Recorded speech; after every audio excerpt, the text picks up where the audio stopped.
हमायूं मोहम्मद साहब, सवाल मेरा ये है कि एक तरफ पीटीआई कहती है कि जस्टिस काजी फायज़ ईसा साहब जो हैं ये हमारे ख़िलाफ़ मुकदमात में ना बैठें, और ये मुझे याद है 2021 में जब उस वक्त के चीफ जस्टिस साहब थे, उन्होंने फायज़ ईसा साहब से कहा था कि आपने इमरान खान के ख़िलाफ़ एप्लीकेशन दी हुई है तो आप उसके केसेस में ना बैठें। अब पीटीआई भी वही बात कर रही है। नून लीग वाले जो हैं, उनके जो 3 MNAs इलेक्टेड हैं इस्लामाबाद से, उनके ख़िलाफ़ एक ट्रिब्यूनल जो है उसको जस्टिस तारिक जहांगीरी साहब हेड कर रहे हैं, उन्होंने उन पर अदम एतमाद कर दिया है।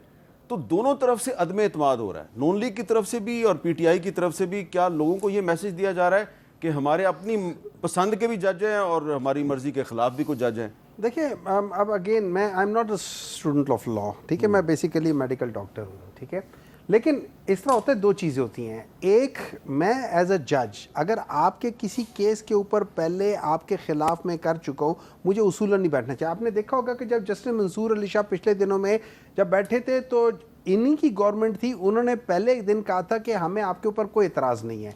फिर उसके बाद नेक्स्ट दफ़ा जब हियरिंग हुई थी तो उन्होंने कहा इतराज़ है, मंसूर अली शाह उठकर चले गए थे वहाँ से, रिक्यूज़ कर लिया था। अच्छा, अब देखें, बात ये 2 चीज़ें हैं। अब मैं एज कंप्लेनेंट मैं जाके कहता हूँ मुझे जज के ऊपर एतमाद नहीं है जस्ट बिकॉज कि वो मेरे खिलाफ फैसला दे सकता है। मैंने देखना होगा कि हिस्ट्री क्या है, क्या इस जज ने कोई मेरे साथ क्या कभी किसी मेरे ऑपोजिशन का वकील बना या कोई ऐसी चीज़ हुई है। अब बात आती थी चीफ जस्टिस फायज़ ईसा साहब की, ठीक है, आई एम सॉरी। अच्छा, वो देखिए, उसका जैसे एक जजमेंट आई हुई थी कि आप ये नहीं बैठ सकते क्योंकि आप उनके खिलाफ हुए थे। लेकिन नंबर 2 चीज़ें हैं जिसके ऊपर मैं समझता हूँ कि उनको खुद रिक्यूज़ करना चाहिए, और उसकी एक वजह यह है, उन्होंने अभी रिसेंटली जो इंग्लैंड की जो वो थे हाई कमीशन था, उसके बारे में जिस लिहाज से उन्होंने जवाब दिया था, उन्होंने अपने इस फैसले को वहां पे डिफेंड किया। हालांकि ये उस वक्त फैसला जो था उन लोगों के पास पड़ा था, एज अ रिव्यू के लिए आया हुआ था। He should not have done that thing. मेरे लिहाज say that was a wrong thing. खैर, मेरे लिहाज से तो वो पूरा जो उन्होंने लेटर लिखा है ना, वो कोड ऑफ कॉन्डक्ट आर्टिकल 5 और 6 के खिलाफ वर्जी है, तो मुझे नहीं पता उनके ऊपर केस होना चाहिए नहीं होना चाहिए। नंबर 2, अब ये हो जाता है कि अब ये एक सिनारियो ये है कि अगर ये केस के अंदर किसी तरीके से पाकिस्तान तहरीक इंसाफ को वो सीटें नहीं मिलती और ये वापस चली जाती हैं तो 2/3 मेजॉरिटी हो जाती है। अब अगर 2/3 मेजॉरिटी आ जाती है और बाकी सब लोग को वो हो जाते हैं, तो सबसे पहला, और वो लोग लॉ पास कर देते हैं कि जिसमें एक्सटेंशन आ जाती है, तो he is the first direct beneficiary. अब अगर वो चाहे ना भी हो, उस लिहाज से देखिए, मैं अगर जज हूँगा, मैं इन चीज़ों को लेके पहले प्रीएम्प्ट करके कह दूंगा मैं इसमें नहीं आना चाहता। अच्छा, आपका क्या ख्याल है रियासत अली आज़ाद साहब, being the president of Islamabad high court bar association, कि मुस्लिम लीग नून भी कुछ जजों पे एतराज़ करती है और तहरीक इंसाफ भी कुछ जजों पे एतराज़ करती है, क्या ये इनके एतराज़ात जस्टिफाइड है? देखें, एतराज़ात करने से तो कोई नहीं रोक सकता, लेकिन एज़ पर लॉ, जैसे मैंने पहले अर्ज़ किया कि जजेस साहबान ने हलफ लिया हुआ है, वो आइन और कानून के तहत फैसले करेंगे।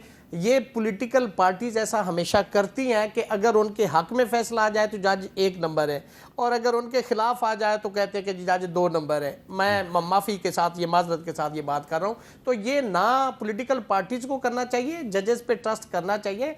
जजेस ओथ के तहत बैठे हुए, लेकिन कानून क्या कहता है? अगर इस्लामाबाद से 3 MNAs जो है मुस्लिम लीग नून के, वो कह रहे हैं जी हमें तारिक जहांगीरी साहब के ट्रिब्यूनल पे एतमाद नहीं है, तो अब तारिक जहांगीरी साहब कोई फैसला नहीं सुना सकते? देखें, ये तो डेजिग्नेटेड पोस्ट है ना, अब तो उनको डिक्लेयर कर दिया गया एज ए ट्रिब्यूनल जज, उनको बना दिया गया है, तो वहां पे तो जज ही है। या तो फिर ये सारी चीज़ों को सेट असाइड किया जाए, ये ऐसा नहीं हो सकता।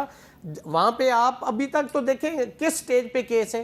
अभी तो कोर्ट ने ऑर्डर किया कि आप अपने 45 फॉर्म ले आए, आप अपने ले आए, तो कोर्ट तो as per law, as per requirement, court जो है for the ends of justice, for dispensation of justice, कोई सवाल कर सकती है, कोई एविडेंस ताकि पार्टी को अच्छा, आप देखें ना, तहरीक इंसाफ ने जस्टिस आमिर फारूक साहब पे एतमाद इत्माद किया था, आज उन्होंने हक में फैसला नहीं दिया, फैसला दिया, तो ये बात तो विशिएट होगी। ये सारी मतलब कि ये एक सारा मतलब जो कुछ था आज वो सारा वाश आउट हो गया। अच्छा, तलाल चौधरी साहब, पाकिस्तान पीपल्स पार्टी के रहनुमा एतजाज हसन साहब को पीपल्स पार्टी जो है वो हुकूमत में तो शामिल नहीं है, लेकिन जाहिर बात है उनके वोटों से प्राइम मिनिस्टर बना है और आपके वोटों से प्रेसिडेंट ऑफ पाकिस्तान बने हैं। तो एतजाज हसन साहब ने आज एक बात की, जरा सुनाएं। ब्रिटिश हाई कमिश्नर जो खत लिखा है चीफ जस्टिस साहब ने, उसके बाद उनको ये केस सुनना ही नहीं चाहिए था, उसमें बेंच में बैठना ही नहीं चाहिए था। अब खुद उसकी वजह यह है कि आपने उस खत में बड़ी रिजिड पोजीशन लेनी है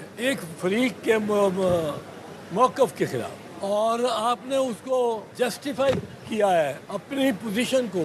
तो आपका क्या ख्याल है तलाल चौधरी साहब के एतजाज़ हसन साहब भी जो तहरीक इंसाफ का जो पॉइंट ऑफ व्यू है जस्टिस काजी फाजिल साहब के ख़िलाफ़ उसको इंडोर्स कर रहे हैं, तो उनको क्या तहरीक इंसाफ के कोई केस नहीं सुनने चाहिए? देखिए, गुजारिश ये है कि जैसे अभी आपने कहा कि chief justice Islamabad high court यही आमर फारूक थे जिनको ये कहते थे कि किसी बेंच में ना बैठे, आज भी कह दें कि इनका फैसला हम नहीं मानते, यानी फायज ईसा अगर सीटें इन्हें दे दे तो वो चीफ जस्टिस ऑफ पाकिस्तान के काबिल है, और अगर वो इनकी नहीं बनती किसी और को फैसला दे दे तो वो फिर हम नहीं मानते। और दूसरी बात जिस पे ये एतजाज एहसन साहब फरमा रहे हैं वो फैसला सिर्फ फायज ईसा साहब का नहीं, उसमें और भी जज थे, और वो सुप्रीम कोर्ट ऑफ पाकिस्तान का फैसला है। सुप्रीम कोर्ट ऑफ पाकिस्तान पर की गई जो बात है उसको सुप्रीम कोर्ट ने उस पर लेटर लिखा है। इस बात पे कह देना कि अब इसका सारी उम्र कोई सुना ही ना जाए, फिर तो बेंच भी वो बनाते हैं, वो बेंच बनाने से भी हट जाए, वो बाकी बहुत सारे काम। मसला ये है कि खान साहब को जो पसंद हो वो कमाल है जी, वो तो नेक है, पाक है, मोमिन है, जो ना पसंद हो तो वो फिर ऐसा नहीं हो सकता। और मैं आपसे एक अर्ज कर दूं, फैसले जो हैं जब वो पब्लिक डोमेन में आते हैं तो पता चल जाता है कौन से बाइस्ड हैं कौन से नहीं biased. Imran Khan cipher, foreign funding, बेटी वाला केस, ये ओपन एंड शट केस हैं, और 190 मिलियन तो बिल्कुल ही ओपन एंड शट केस है। अगर ये भी केस प्रूव नहीं हो सकते तो फिर आप ये कह सकते हैं कि इमरान खान के लिए इस मुल्क में कोई कानून नहीं और बाकी कानून जो है वो बाकियों के लिए। अच्छा,